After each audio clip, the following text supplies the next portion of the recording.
forces continues, UN Undersecretary General Belén Pasco has made 3 points about the ongoing war in Libya. The humanitarian situation in war-contested areas remains dire. The UN needs commitments from both sides to enter negotiations for peace. And third, plans for post-conflict peace building must go on.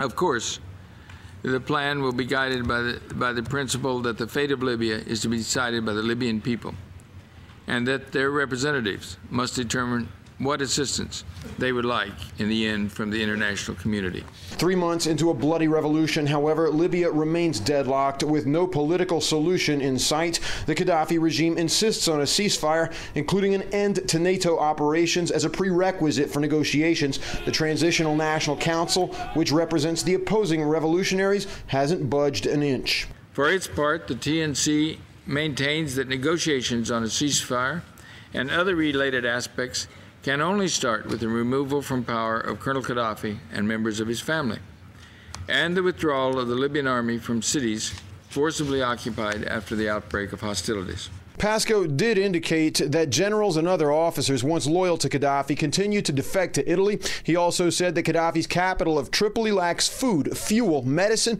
and baby formula, while areas controlled by opposition forces experience fewer shortages. Undersecretary General Valerie Amos has repeatedly called for more resources to avoid a complete humanitarian disaster. The current situation will contribute to a need for continuing humanitarian assistance in Libya in the months ahead. These structural vulnerabilities need to be addressed. Misrata is controlled by the opposition forces, according to Pasco's report, but the city remains accessible only by sea with fighting on the outskirts. The UN High Commissioner for Human Rights has also called the Gaddafi regime's blatant disregard for human rights, quote, particularly shocking, unquote. Pasco added that both sides continue to communicate with UN Special Envoy Abdul Ilah al-Khatib, who may return to Libya this week to continue working toward an immediate ceasefire. Hank Flynn, Press TV, New York.